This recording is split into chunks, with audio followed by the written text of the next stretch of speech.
Hey everyone, Pat and Doug here, another episode of the Wealthy Gym Owners, and we're flipping the microphone today, and I'll be playing the host and interview for Pat talking about branding. So I know when I first heard branding, I think like colors and fonts. What do you, when you're thinking branding in our industry, what do you think about? Really, I think brand is what people think about when they hear your name, your business's name, it's your reputation, your position in the marketplace. And it took me a while to arrive at that too, because when you think of branding, you think of maybe a branding kit or something like that. But I think it's just the story that plays in people's heads when kind of you come across their radar. For sure, for sure. So if I'm wanting to improve that, where's kind of a good starting point? Well, I think that if you want to improve it, some of this just starts with intent, right? Because I think we get very tactical. We think about ads, we think about a conversion process, whatever that might be. But the reality is, your brand must be established in somebody's mind before they pay you, right? Like they've got to know, like, and trust. I mean, that's a phrase that I think that we've heard time and time again. They've got to kind of check those boxes in some way before they're going to give you their time, their money, and in our case, a lot of their effort and energy too. So I personally believe it's a combination of three things. I think it's content that you put out that kind of speaks to saying, okay, this business is relevant to me. What they do is useful to me. So it's content that connects with the potential client. The second is the experiential piece of it. And I think the common thinking in our industry that we just talked about in a previous episode is if somebody comes through the door, they have a much higher probability of becoming a client. Well, that's in part just because there's an experiential thing that happens. So things that maybe go from unknown become known. Things that you may wonder about, be curious about, even be worried about. The mystery's gone, and I kind of know what I'm getting into. And then finally, there's a reputation factor, right?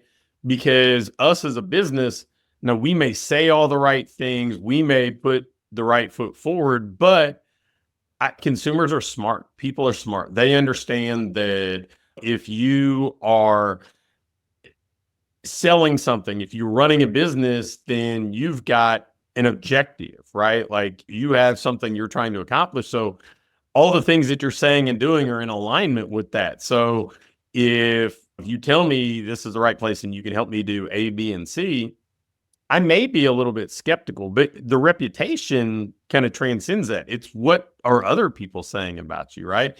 What do your reviews look like? Do you have testimonials? So basically, can I trust you are who you say you are? So I think the combination of those three things really are the foundation of any business's brand. So if we unpack the content for a second, I know you have a pretty cool stat that I thought would be interesting to share in regards to the consumption of the content. And then also maybe, is there better content or what type of content are we talking about here as far as what gym owners should be putting out to improve their brand? So there's a gentleman that I was in a mastermind group with. I would say friendly, super smart guy. And he threw a stat out there that just kind of was this light bulb moment for me. And he said, okay, when they reverse engineered who became clients, the people that had spent 47 minutes with them or more with their content were the highest probability people. They were the ones on average. That's how much time the buyer spent with them to kind of become pre-sold, if you will, to do business. And for me, it just kind of snowballed, right? When I heard that, I thought I've had so many people through the years. I mean, obviously I've been pretty consistent in putting out content. I've got about 19 years of daily emails under my belt. I've probably done somewhere in the neighborhood of 700 podcasts. I've spoken at this point a couple hundred times at places and a few other things. And it's like people would say, I've been on your list for a blank amount of time, or I read your book, or I've listened to a bunch of your podcasts before we talked. And I don't know that I thought about it through this lens, but it's like they've gotten comfortable with me through things that I have delivered that kind of go out there, and it's kind of they're working on my behalf when I'm not physically present. And they become pre-sold. They spent, I would say on average, 30, 45, 60 minutes with my brand before they come in contact with me. Now, that may be reading 30 different emails at a minute per. That may be listening to 3 10-minute podcasts or sitting in a room. But I think if we flip things and think about how we consume content, if you read a book about somebody, you feel like you get to know them. If you read a biography, right? If you watch a documentary about somebody, kind of same thing. Some of this, like, you just get a sense for, okay, I like this about this person, or I don't, or our values align, or I want to learn more. I mean, there's just this depth that comes with the consumption of content. Or maybe even a different way of thinking about it is when we talk about getting somebody through the front door, I mean, we're compressing time, right? If somebody comes in and does a trial with you, they may have taken 2 years to get that much consumption of your brand that they could experience in the first day or two. So I think that was a real kind of light bulb moment for me. So I don't know, before I get into what the content looks like, were there any other questions about that? Was I clear? No, that was super helpful. I think clear. I think maybe where I'd go next is you shared a strategy that I know I thought of one of our boardroom clients, Luke Sullivan down in Arizona, doing a great job down there. And he works almost exclusively with kind of that rehab injury type clientele. And from a real practical sense here, what this looked like that I brainstormed with him was he's got dozens, probably hundreds of videos on low back and shoulder and all these different topics. But from a consumption standpoint, you kind of shared this bingeable theme of playlists. So talk about that. So, yeah, I think that if we want somebody to consume more and consume faster, because really what we're looking for is not just conversion, but speed to conversion, right? Well, we just turn around, look at our own behavior. Look at what do people do on Netflix? They'll binge watch something. They'll watch multiple episodes of the same show in a row. And it's set up so, I mean, it just auto plays because this is what behavior we expect to happen, right? And so I think that if you get somebody who's got low back issues, rather than cycling them through a half dozen different topics, oh, hey, here's a video on low back, and here's something on shoulder pain, and here's something on knee pain, why not create kind of bingeable sequences of all the low back stuff, multiple formats? I mean, maybe you have audios, maybe you got videos, maybe you got PDFs, but now we're compressing this. And so we're giving somebody the equivalent of a playlist on specific topics that are kind of hyper relevant to somebody who has that precise interest. And if you sequence things that way, then for the person that has low back pain, they're going to get that 30, 45, 60 minutes of time with your brand much, much faster, because you're talking about something that is specifically relevant and important to them. So I think most of us through the years have created assets, right? I think of them as assets. They may not be showing up on a balance sheet or whatever else, but videos, handouts that we've given to clients, stuff that we do for people when they travel, whatever else. And frankly, it may start to feel a little dated now, but so many of us created volumes of stuff during the pandemic because that was our way of communicating and staying connected with clients. Well, I think that if we kind of package that stuff together and create these things that people can binge on, then they begin to kind of check all those know, like, trust boxes with us so much faster. And that, I think, can speed the time to conversion. It can position us really in the light that we want to be positioned as, right? As that most trusted person, because frankly, your competition's not doing this, right? There are more options than there have ever been. There's content overload. There's so much stuff in everybody's feed or kind of collection of feeds at this point. Well, if you want to stand out, then talk about the thing that is most important to the person that you're in front of, and you can hold their attention more. And I think that's a incredibly powerful way to do it.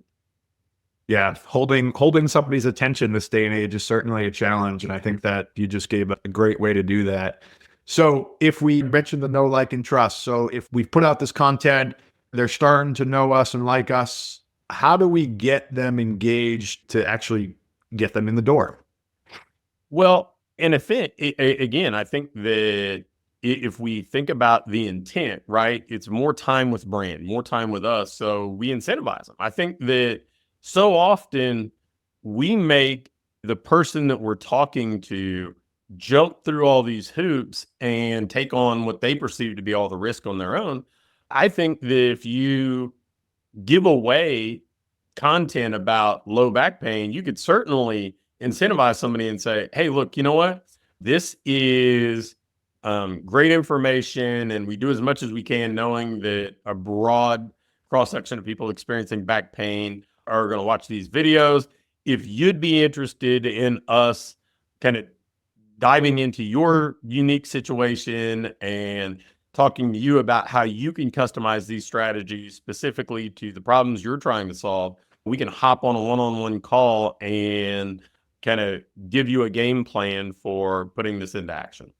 And so now we're tying it to them. It's not just, hey, you can sign up for a strategy call or you can fill out your inquiry form here, but there's this incentive that, wait a minute, I'm doing something that is relevant to you. I'm gifting you something to create more engagement with the brand.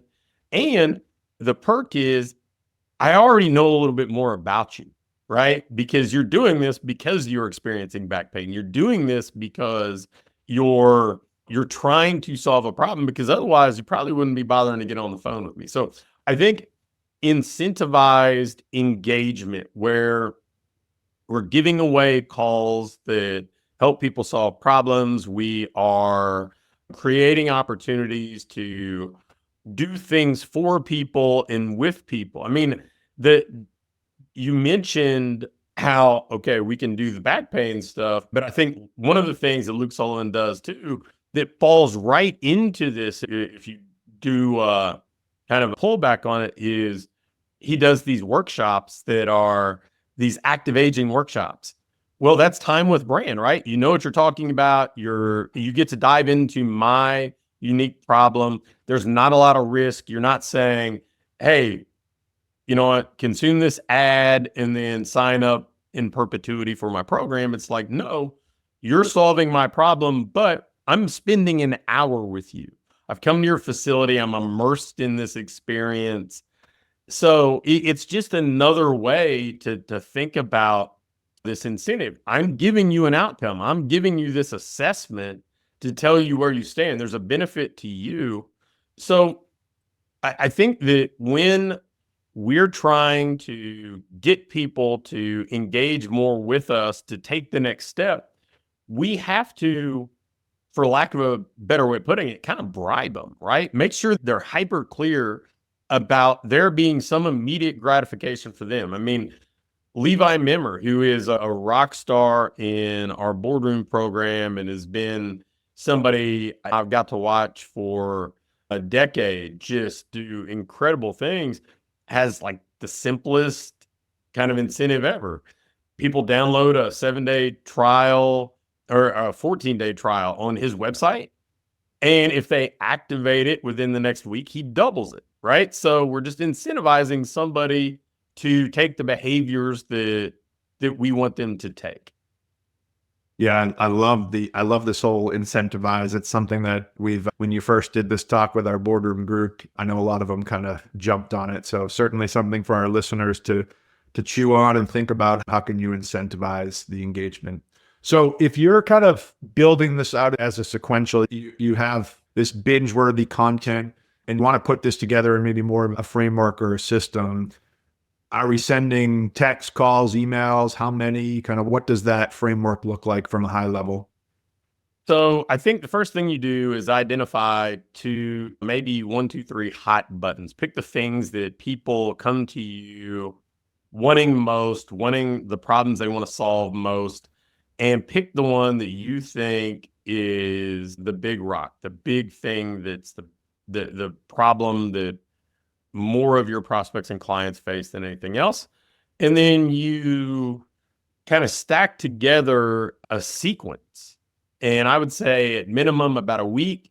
At most, if you don't have a lot of different hot buttons, at most a month. Now, if you've got 2 or 3 things people come to you for a lot, then maybe 7 to 14 days, and then you bounce to another one.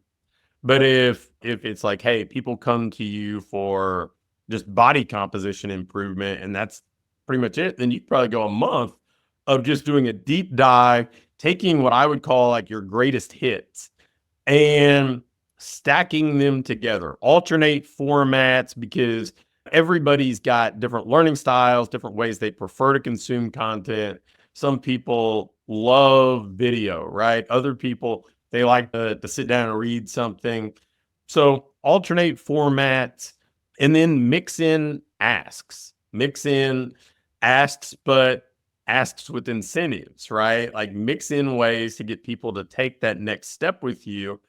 On an average of it, minimum outside, like we talk a lot about in email marketing, the super signature, a little PS with an offer at the end of emails.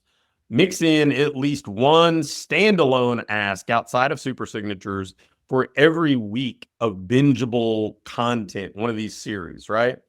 And I would tell you, build out like a 7-day series and just deploy it.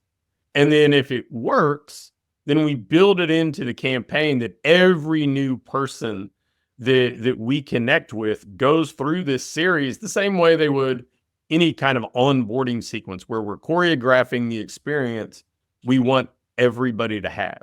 Now, something I didn't even mention during the boardroom talk, but the more I've kind of tried to do a deep dive into this, I would probably try as hard as I could to create an interactive kind of bingeable thing too, whether it's online or in person, like Luke's workshop that he does, where somebody could get that entire 30, 45, 60-minute window of consumption. I know for us, we do the paid workshops that I think a lot of people, that's kind of a time with brand, right? They get a sense of, hey, wait a minute, like as we're recording this, you're going to be doing a workshop this week, and they're spending a couple hours with you. They're getting a sense for how you operate, how you teach, your philosophy to things.